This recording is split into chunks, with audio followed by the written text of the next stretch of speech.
Hi, I'm Joe Brentin, a principal consultant with Critigen and the lead of our GIS competency. I'm excited to show you today some of the benefits your organization can realize by taking advantage of Esri's geodatabase and SAP HANA. For those of you who aren't familiar with Critigen, we're a geospatial consulting firm with a long history of helping our clients integrate Esri with other enterprise systems, including SAP. We're an SAP Silver partner and one of 13 Esri Platinum partners.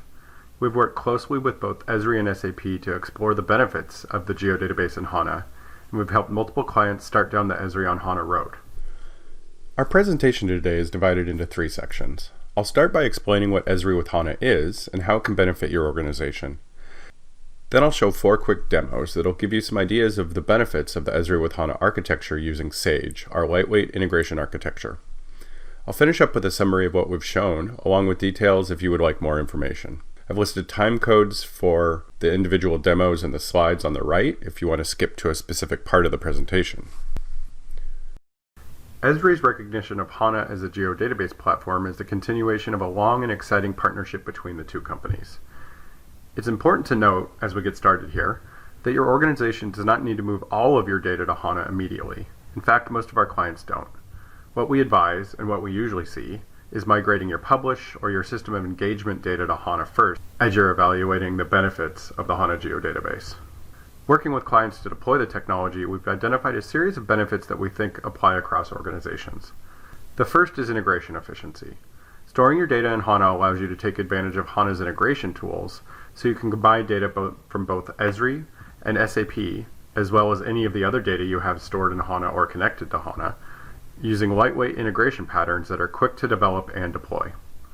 The second benefit is reduced IT footprint. Standardizing on a single technology stack and database platform reduces your total cost of ownership over time. Lastly, because HANA stores data in memory, it provides significant performance increases over other geodatabase platforms like Oracle or SQL.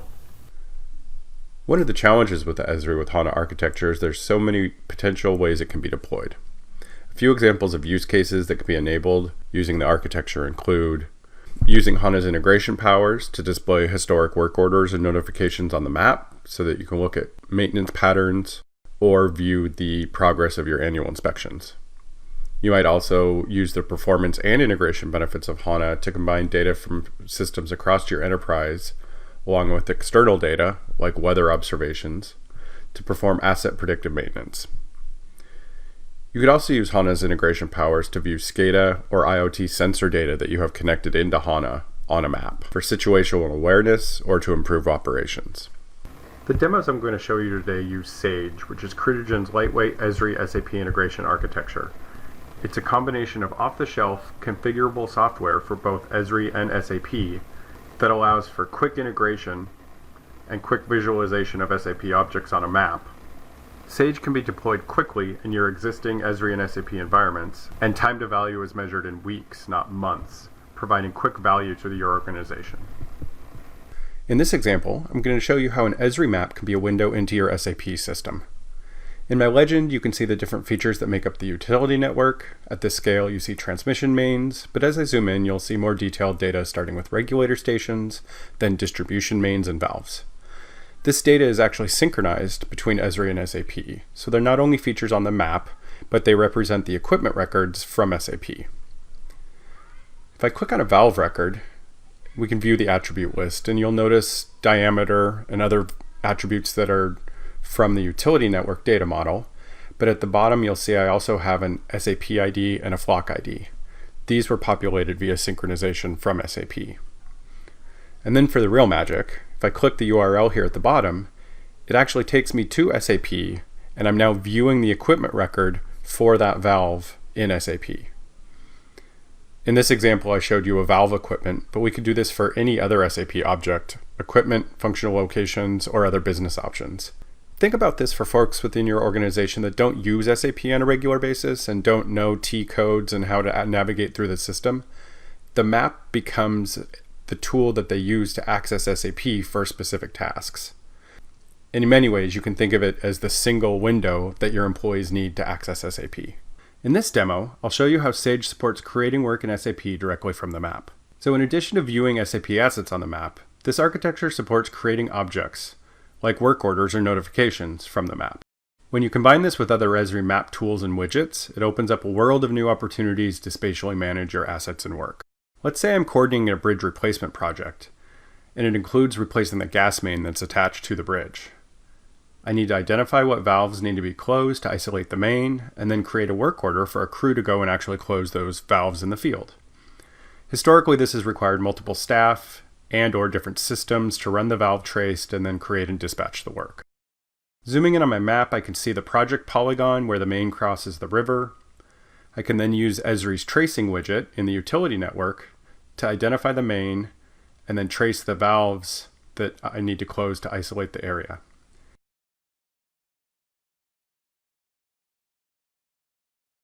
In this case, just one valve here to the east. So if I click on the valve, I can actually scroll through the attributes, and then at the bottom, click on the link to create a new work order.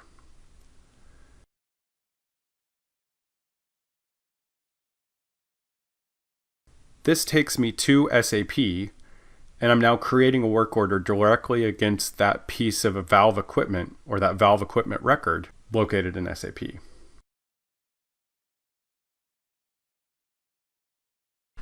I have to add some information to create the work order, and then I click Save. Note at the bottom of the screen, you'll see that a work order and a corresponding notification have been created in SAP. Returning to the map, I can close my trace widget, and then turn on the work order layer in the layer list.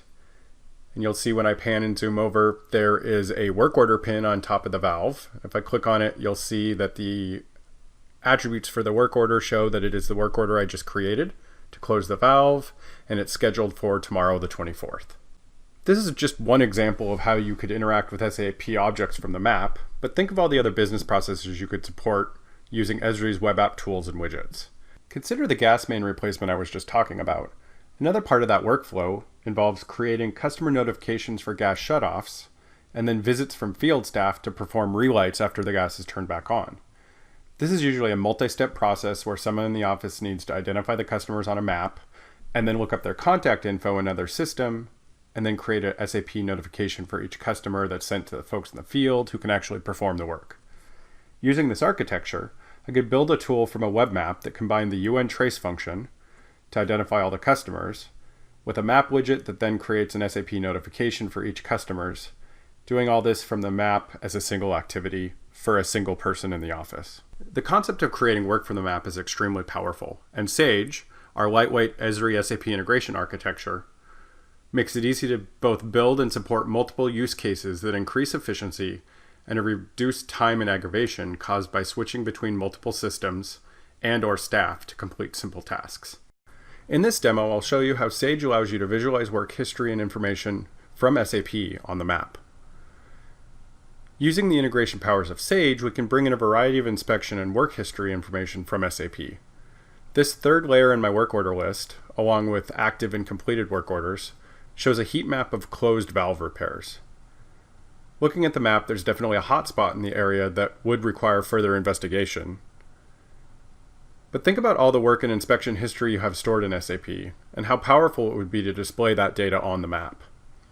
Using the Sage lightweight integration architecture, you could quickly visualize the progress of your annual maintenance and inspection programs, or leak history, or deploy a map incorporating dashboards and other Esri map widgets to gain insights and quickly make informed decisions. Sage's architecture also supports more complex queries and analysis, combining assets and inspection information with external data like historic weather observations to identify maintenance anomalies and perform fault analysis. In this demo, I'll show you how Sage allows you to integrate your data with information from outside sources to make better informed decisions. We've seen how the Sage lightweight integration architecture can be used to view and interact with SAP objects on an Esri web map.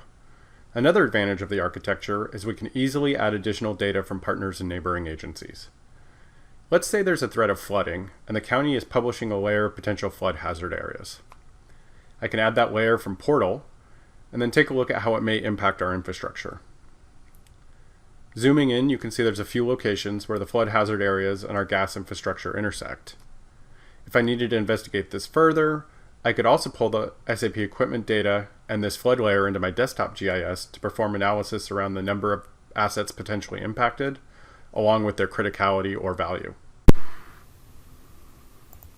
Now that you've seen some examples of what you can do with the geodatabase in HANA and Critigen's lightweight integration architecture, I hope you have a better idea of how it would apply within your organization. A couple of things to keep in mind. Number one, this leverages your existing investments in SAP and Esri. If you already have HANA, there's very little that you would need to purchase in addition.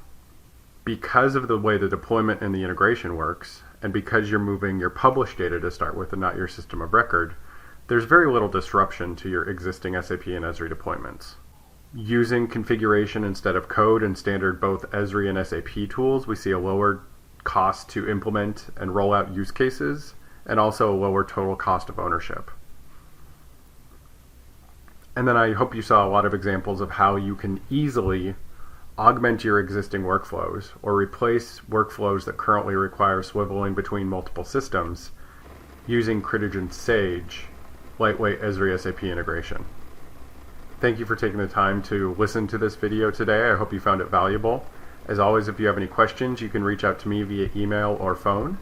If you want more information about Esri with HANA and other Esri SAP integration projects, as well as other utility network deployments and projects that Critigen is working on, you can find more information at critigen.com.